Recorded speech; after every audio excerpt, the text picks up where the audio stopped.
Un gozo de nuevo estar con vosotros después de un año. Qué bendición recibir la invitación. Pensé, bueno, después de predicar ahí el año pasado no me van a volver a invitar más. Pero bueno, gracias al Señor, que a lo mejor os ha bendecido. Estamos ahí, sí, en efecto, en Almería. Llevamos 8 meses ahí predicando la palabra. La primera salida desde hacía más de 8 meses. Así que los pobres hermanos ahí están fritos, ¿no? Así que pensamos esta mañana les vamos a dar un alivio, subir al norte y predicar por aquí. Y aquí, hermanos, nos hemos tenido que tapar por la noche. Nosotros estamos ahí en el sur, mucho sol, y aquí tapándonos, así es bastante interesante. Vosotros que sois del norte, esto no significa nada. Nosotros que somos del sur, es un milagro. Pleno julio, agosto tapándonos, gracias al Señor. Pues muy bien, alabado sea Cristo. Vamos a estar predicando hoy a partir de 1 de Pedro, capítulo 2. A mi gracias hermano David por la invitación, estar con vosotros y en gozo desarrollar nuestra amistad en el Señor. El título del mensaje, si estás tomando apuntes en esta mañana, es Cristo, la piedra viva. Cristo, la piedra viva. Voy a dar una pequeña introducción y luego vamos a leer el texto que he escogido para esta mañana. Cristo, la piedra viva. Bien. El cristianismo se trata de la persona de Jesucristo. Él es el eje de todo, el centro de todo. Sin Cristo no podemos conocer a Dios correctamente. Sin Cristo no podemos tener paz con Dios. Si tuviéramos que resumir todo el Evangelio en solo una palabra, esa palabra sería Cristo. Cristo. Cristo. Él es el latir del corazón del pueblo de Dios. No obstante, cuando Cristo estaba a punto de nacer, María recibió una profecía de parte de un hombre de Dios llamado Simeón, después de su nacimiento. Dice lo siguiente en Lucas 2:34. He aquí, este niño está puesto para caída y para levantamiento de muchos en Israel, y para señal que será contradicha. Esta profecía de Simeón conlleva una doble verdad. Por un lado, Cristo será honrado, celebrado, exaltado, amado, pero tristemente por otro lado, Cristo será menospreciado, odiado y rechazado. Esta profecía se cumplió al pie de la letra en el primer siglo y se sigue cumpliendo al pie de la letra en el siglo XXI también. La única diferencia entre los pecadores del primer siglo y los pecadores del siglo XXI es que los pecadores del siglo XXI tenemos un iPhone, tenemos WhatsApp, tenemos acceso a Wi-Fi, pero el pecado sigue siendo igual que antes. Para algunos Cristo es un olor a vida, precioso, dulce y bello. Para otros Cristo es un olor a muerte, repulsivo, grotesco, asqueroso. En los últimos 2000 años la persona de Cristo ha producido mucha polémica, incluso división. Incluso dentro de la iglesia del Señor, la persona de Cristo ha sido atacada. Podemos pensar en varias herejías que han surgido a lo largo de los últimos 2000 años en la iglesia. Algunos han negado la divinidad de Cristo, diciendo que Él no es Dios. Otros han negado que Jesucristo sea hombre, 100% hombre, negando su plena humanidad. Otros hasta el día de hoy han negado que Cristo haya resucitado literal, corporal, históricamente hace 2000 años, diciendo que se trata de una resurrección simbólica, metafórica, espiritual. Otros han dicho que Cristo no es el único camino de salvación. Otros dicen que Cristo pecó. La persona y la obra de Cristo siempre están bajo ataque. No hay nada nuevo. Y hoy en día también la persona y la obra de Cristo están siendo puestas en tela de juicio. No simplemente ahí fuera, sino dentro de la iglesia también. Esto pues es una tragedia. Lo que queremos hacer en esta mañana es estudiar acerca de la obra y la persona de nuestro amado Salvador, para que no seamos llevados de acá para allá por todo viento de doctrina, por la astucia de los hombres, según Efesios 4:14. Vamos a abrir la Biblia en 1 Pedro 2, y estamos leyendo en esta mañana, de versículo 1 hasta el versículo 4, y voy a exponer esta mañana el versículo 4. 1 Pedro 2, leyendo del 1 al 4, dice lo siguiente. Desechando pues toda malicia, todo engaño, hipocresía, envidias y todas las detracciones, desead como niños recién nacidos la leche espiritual no adulterada, para que por ella crezcáis para salvación, si es que habéis gustado la benignidad del Señor, acercándoos a Él, piedra viva, desechada ciertamente por hombres, mas para Dios escogida y preciosa. Repito el versículo 4. acercándoos a Él, a Cristo, piedra viva, desechada ciertamente por hombres, mas para Dios escogida y preciosa. Bien, para comentarios y luego empezamos con la exposición. Estamos en 1 de Pedro, el autor del cual se llama Pedro, chupado, pan conmigo. Pedro está redactando la carta en los años 60 del primer siglo y envía la carta a Asia Menor, un lugar que tú y yo conocemos hoy día como Turquía. Está escribiendo a hermanos turcos perseguidos por la fe y él quiere consolar a los hermanos en medio de una gran persecución contra la iglesia. Y la carta arranca predicando el Evangelio. Pedro, el primer gran punto del versículo 1 hasta el versículo 12 del primer capítulo, habla del Evangelio. El Padre nos ha predestinado, el Hijo nos ha redimido, el Espíritu nos ha regenerado y este mensaje produce gozo en nosotros. El primer gran punto de la carta es el Evangelio. Y luego a partir del versículo 13, del primer capítulo, hasta pues el 2:11, Pedro habla de la santificación. Es decir, aquel que de verdad ha abrazado el Evangelio será santificado sí o sí. Una persona que dice que ha creído el Evangelio y no está siendo santificado, no ha abrazado el Evangelio, no conoce el Evangelio. El que de verdad ha abrazado y creído el Evangelio, sí o sí será santificado. Y aquí en esta sección de la carta, del 2:4 al 2:11, Pedro está desarrollando la conexión entre santificación y elección.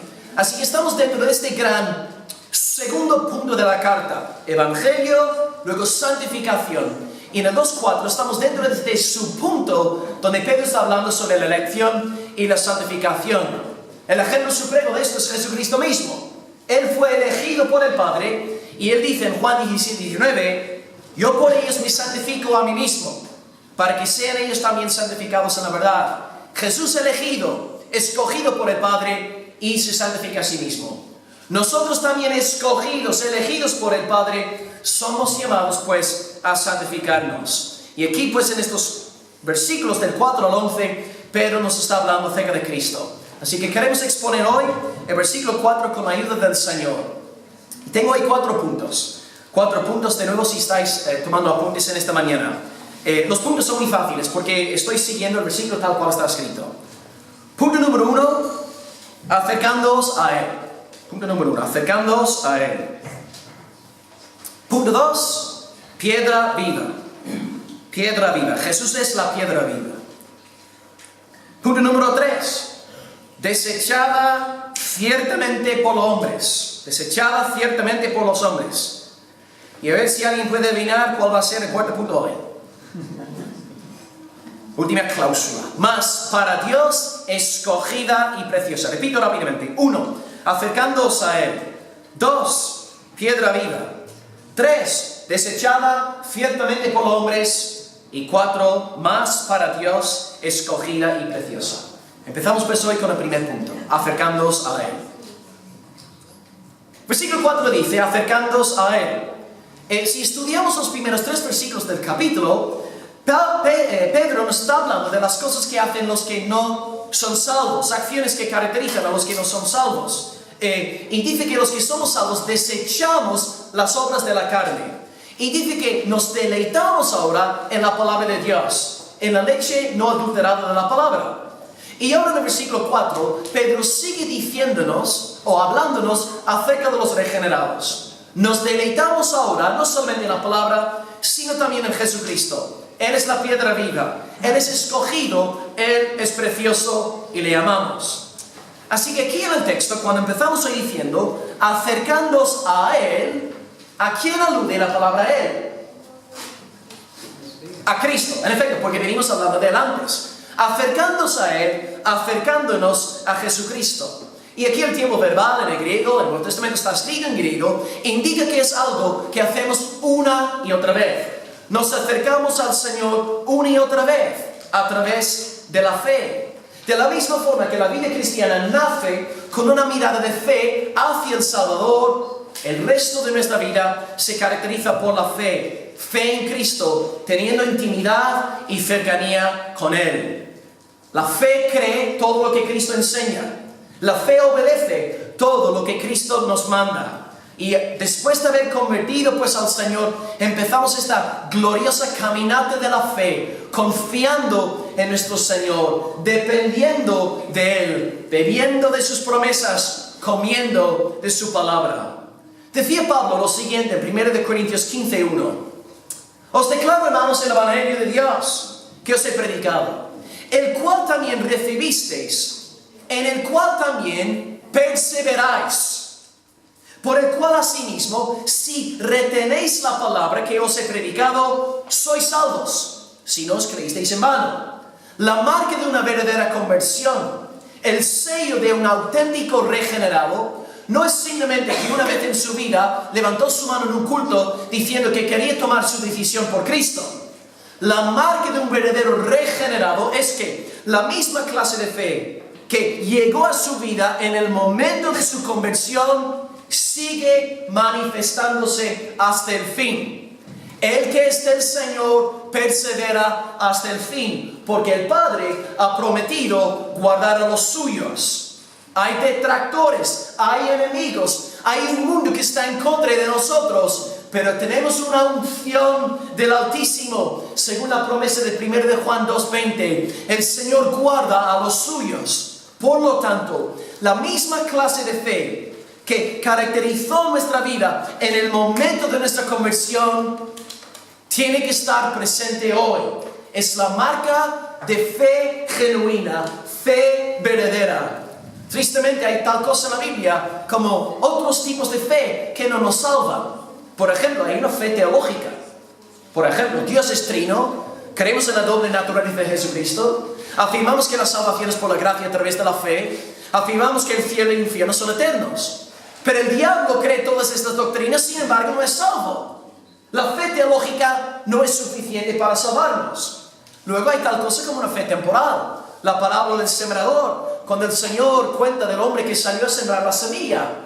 Las primeras 3 semillas no daban fruto, no era fe genuina, fe temporal. Gente que viene a la iglesia, que supuestamente se convierte al Señor y después de 6 meses pues están ahí de nuevo metidos en el mundo. No conocieron a Dios, salieron de nosotros porque no eran de nosotros. La fe temporal nos salva. Y luego la fe milagrosa, esta clase de fe es increíble. La fe que mueve montañas, la fe que hace proezas. La fe de los siervos de Faraón, de Nabucodonosor, la fe de Judas Iscariote, que podía echar fuera demonios, resucitar a los muertos. Pero Iscariote seguía siendo un hijo de perdición. ¿Cómo podemos saber si tenemos fe verdadera, fe auténtica? Porque amamos al Señor por encima de todas las cosas. Abrazamos al Señor, confiamos en sus promesas y perseveramos en la fe hasta el fin. La fe verdadera se acerca a Jesucristo una y otra vez. No nos cansamos de Jesucristo. Las cabras se aburren. Y cuando subes al púlpito a predicar otro domingo más sobre la persona de Jesucristo, los que no son del Señor se quedan dormidos y no están interesados. Pero la gente regenerada, ¡wow!, se queda asombrada. Está hablando de mi Salvador, está exaltando a mi Cristo. La gente regenerada no se cansa de Jesucristo. Cristo, ¡wow!, es nuestro todo, nuestra alegría, nuestra corona, nuestro castillo. Cristo, Cristo, Cristo. El cristiano, por lo tanto, regenerado es llamado a servir a Cristo, a acercarse a Cristo. Esta es nuestra misión en el siglo XXI en España. No somos llamados a hacer la pelota al alcalde ni al ayuntamiento local. No somos llamados a quedar bien con los peces gordos de la sociedad. Somos llamados a ser fieles a Jesucristo.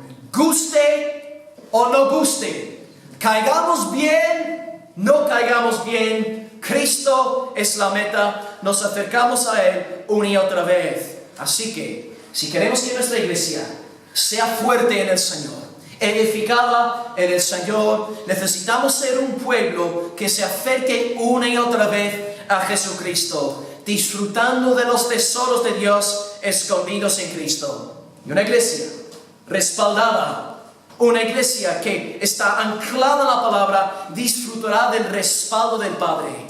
Porque nuestro Padre quiere que su Hijo sea glorificado.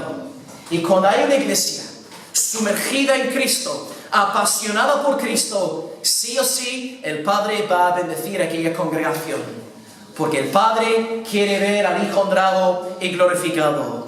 Honremos pues a Cristo, amados. Acerquémonos constantemente a Cristo, dándole gloria. Pero una asamblea que se aparte de Cristo, que se desvía de Cristo, entrará en tibieza espiritual y será vomitada de la boca del Señor. Su candelero será quitado. Acerquémonos una y otra vez, a nivel individual, a nivel congregacional, a la persona de Jesucristo. Pienso en la historia de la iglesia. Y la iglesia empezó a extenderse poderosamente por Asia Menor, que hoy día conocemos como Turquía y una gran parte del mundo asiático. Y hoy día estas partes del mundo están plagadas del Islam. El Evangelio no se predica ya en estas tierras porque el candelero de la iglesia fue quitado. La iglesia empezó a meterse en asuntos sociopolíticos, los predicadores empezaron a hacerse súper ricos, se olvidaron de Cristo buscando la fama del mundo y la iglesia cayó bajo maldición. Que no caigamos en la misma trampa, hermanos. Que exaltemos a Cristo, que prediquemos a Cristo, cueste lo que cueste. Tenemos que pagar el precio amando a nuestro Salvador, acercándonos a Él, levantando su nombre. Así que primer punto en esta mañana, hermanos, acerquémonos a Cristo. Seamos cristianos cristocéntricos, cristoformes, cristológicos. Porque en Cristo el Padre tiene contentamiento y el Padre nos va a respaldar si exaltamos a Cristo. En segundo lugar, piedra viva, una expresión bastante rara.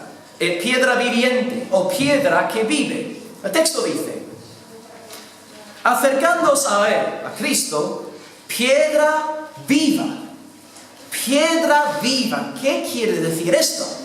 Piedra viviente. No hay tal cosa como una piedra viviente. Antes de estudiar esta metáfora, hay que entender aquí que Pedro está aludiendo al antiguo pacto. Pedro no se despertó una mañana pensando, pues voy a predicar una nueva doctrina. No, Pedro estaba anclado en las Escrituras. Y Pedro está pensando en ciertos textos proféticos, mesiánicos, a la hora de decir que Cristo es la piedra escogida por Dios. Os comparto dos textos. Okay, thank you. Salmo 118, 22 dice: la piedra que desecharon los edificadores ha venido a ser cabeza del ángulo. Esta profecía se refiere a Cristo. La profecía fue redactada 1000 años antes de que naciese Jesús de Nazaret. ¡Oh! Impresionante. Una señal indubitable de que la Biblia es la palabra de Dios. Otra profecía, Isaías 28, 16, escrita 700 años antes de Cristo. He aquí, yo el Señor he puesto en Sión por fundamento una piedra. Piedra probada, piedra angular, preciosa, de cimiento estable. Esta profecía se refiere a Cristo. La profecía escrita 700 años antes de que viniese nuestro Salvador. Dios entonces, según la promesa del antiguo pacto, iba a levantar una piedra en Israel. Preciosa, gloriosa, magnífica. Y Pedro ahora, pensando en las profecías del antiguo pacto, siendo inspirado por el Espíritu de Dios, dice que aquella piedra tiene un nombre. Se llama Jesucristo, el Hijo de Dios, Jesús de Nazaret. Y la profecía del antiguo pacto conllevaba dos verdades. Por un lado, esta piedra iba a ser aclamada, amada, celebrada en Israel. Pero tristemente, por otro lado, la piedra iba a ser rechazada, maldita, menospreciada entre los hombres. Y esto se aplica perfectamente a la profecía que os leí al empezar el mensaje. La profecía de Simeón. Cuando él dijo en Lucas 2:34 que este niño está puesto para la caída y el levantamiento de muchos en Israel. Señal que será contradicha. Jesús es la piedra, recibida por algunos, rechazada por otros. Cristo entonces es el gran punto divisorio. Cristo es como un terremoto y estás o con Él o estás en contra de Él. O estás con Moisés o estás con Coré. O el uno o el otro. Jesús divide el cielo y la tierra. O crees todo lo que Cristo enseña o no crees lo que Cristo enseña. O eres la autoridad en tu vida o no es la autoridad en tu vida. Para algunos Cristo es una piedra de vida, es el fundamento de su existencia, pero para otros Él es una piedra de tropiezo, como un piel de plátano resbaladiza. Cristo es el cumplimiento de esta profecía. Y esta realidad profética, hermanos, se cumple aquí en León en esta mañana. No os conozco como congregación, he predicado aquí 2 veces. Conozco sí que a bastantes, hay algunas caras nuevas. Yo no sé si todos vosotros sois regenerados. No lo sé. Es posible que haya personas entre nosotros en esta mañana que no conoce al Señor, que no ama a Cristo. Y esta profecía se está cumpliendo en esta mañana. La mayoría de vosotros amáis, os deleitáis en Cristo. Él es vuestro tesoro. Pero para vosotros que no estáis en el Señor, Él es una piedra de tropiezo. Y sabrás si estás en Cristo o si no estás en Cristo por tu reacción ante su palabra. Cuando tú estás en el Señor y recibes un mandato de Cristo, una promesa de Cristo, ¡oh!, te sientes como si fueras el rey del mundo. Mi Señor me ha hablado. Y te gozas en la palabra. Y el Señor te da un mandato, una prohibición. Tú cambias tu vida con el fin de alinearte con la voluntad de Cristo. Pero cuando tú no has nacido de nuevo y simplemente vienes a la iglesia evangélica el domingo por la mañana para ser simpatizante, cuando llega un mandato de Cristo a tu vida, una prohibición de Cristo a tu vida que a ti no te gusta, te enfadas y rechazas la palabra del Señor. Y te entregas a tu propia voluntad, porque todo lo que hay en ti detesta la luz de la santidad de Jesucristo. ¿Cómo puedes saber si has nacido de nuevo o no? Tu reacción ante la palabra de Cristo.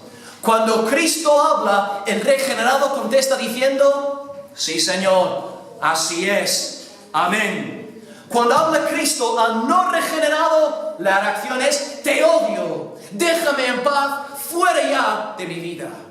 Así sabrás si eres del Señor o si eres del diablo. El que es regenerado abraza la piedra. El que no es del Señor detesta la piedra. Y los que rechazaron al Señor en el primer siglo siguen rechazando al Señor hoy día en el siglo XX. Y el mundo va en pos de sus fiestas, bebidas y fornicación. Y Dios, sin embargo, tiene un remanente pequeño que ama al Señor por encima de todas las cosas. Cristo entonces para nosotros es la piedra viva. La piedra viva. Y Pedro aquí emplea una metáfora muy sencilla, porque es un pastor. Pedro no es un teólogo sistemático. Pedro no está aquí montando un esquema filosófico al estilo de Hegel para impresionar a la gente con su elevado conocimiento. Lo que Pedro quiere hacer como pastor de la iglesia es hablar de una manera que los hermanos puedan entenderle. Y por esta razón emplea la imagen de una piedra, algo muy común y corriente hasta nuestros días. Y si estudiamos la carta de Pedro hasta el 2:4, él emplea varias imágenes muy sencillas de entender. Por ejemplo, habla del nacimiento, una herencia, el oro, la plata, ceñir los lomos, el cordero, la hierba, la flor, la leche. Pedro está una y otra vez empleando imágenes sacadas de la vida común y corriente para que la iglesia entienda lo que quiere predicar. Pedro no quería que nadie pensase que él fuese un súper ungido, gigante intelectual, un filósofo de primer rango. Él quiso edificar a la iglesia de Dios. Me acuerdo de Martín Lutero. Él predicaba pues casi de forma muy frecuente en la iglesia de Wittenberg. Y él tenía 40 doctores en su iglesia local donde le invitaban a predicar, pero tenían pues más de 1000 personas congregándose. Y Lutero siempre decía: Yo predico de tal forma que las criadas y los niños me puedan entender. Ahí está el corazón de un verdadero predicador de la palabra. Un hombre de Dios no necesita exhibirse. Predica de forma sencilla, hablando de una piedra para que la gente entienda. Bien, ahora la metáfora en sí. Una piedra viva. En griego, una piedra viviente. Una piedra que está viva. Bueno, es un poco raro. Una piedra viviente. Mire, yo vivo ahí, estamos en Almería, tenemos playa, y yo te digo, bueno hermano, he ido a la playa y he cogido ahí una gamba viva. Una gamba viva, eso lo puedes procesar y entender. Gamba viva, eso lo entiendo. He entrado ahí a mar, he cogido un pulpo vivo. Pulpo, por cierto, habrá pulpo en el cielo, eso te lo profetizo en esta mañana, habrá pulpo en el cielo. Pulpo vivo, lo proceso sí lo entiendo. He visto un tiburón vivo. Te digo, tu hijo vuelve a casa, después de estar en la playa en Almería con el amigo Will, y te dice a ti, madre, mamá, fui por la playa y encontré una piedra viva. Tú le miras a tu hijo y le dices, hijo, ¿tú tienes una piedra metida en el cerebro? ¿Quién ha oído hablar de una piedra viviente? Es una contradicción, las piedras no viven. Están muertas, están difuntas, no tienen vida. Bien. Es una doble realidad para nosotros si somos hijos de Dios. En primer lugar, Jesús es la piedra viva, piedra porque es el fundamento de Dios, y es una piedra viva porque Jesús no está muerto. Os animo, hermanos, a ir hoy a Jerusalén, coger un vuelo esta tarde. Vais ahí a Jerusalén, a la tumba de Cristo, quitar la piedra, entrar en la tumba. ¿Sabéis lo que vais a encontrar en la tumba de Jesús? Nada. Jesús no está ahí. Él ha resucitado. Cristo está vivo. El Padre lo sacrificó, mas al tercer día Dios resucitó a su Hijo, vindicando a su siervo públicamente. Cristo está vivo. Esta razón es la piedra viva. Segunda razón por la cual Cristo es la piedra viva. Es la piedra viva porque Él en su soberanía concede vida eterna a los suyos. Dice Juan 5:21, porque como el Padre levanta a los muertos y les da vida, así también el Hijo a los que quiere da vida. Cristo da vida. Muchas veces hablamos de que el Padre es el que nos elige, y es verdad, y el Espíritu nos regenera, pero no hay que olvidarnos de que Cristo también es el que nos concede vida según su beneplácito y su preciosa voluntad. Cristo entonces es la piedra viva en dos sentidos. Uno, está vivo. Dos, concede vida a todo lo que somos de Él. Así que damos gracias a Dios el Padre por habernos escogido. Damos gracias al Espíritu por habernos regenerado, pero también demos gracias a Cristo por habernos concedido vida eterna. Él lo ha hecho porque Él es bondadoso y misericordioso. Cristo entonces es la piedra, la roca. ¿Quién está escribiendo esta carta? Pedro dice que la roca de la iglesia, la piedra de la iglesia es Jesucristo. Pedro lo dice. Repito, a ver si algunos no habéis pillado lo que estoy diciendo. Pedro está diciendo que la roca de la iglesia es Jesucristo. ¿Por qué digo esto? Porque esto atenta directamente con lo que enseña la Iglesia Católica Romana, según el párrafo 880 del Catecismo de la Iglesia Católica Romana, diciendo que la roca de la iglesia es Pedro. Pedro es la roca de la iglesia, sacando el texto de Mateo 16:18, ¿no? Tú eres Pedro, y yo te digo que sobre esta roca edificaré mi iglesia.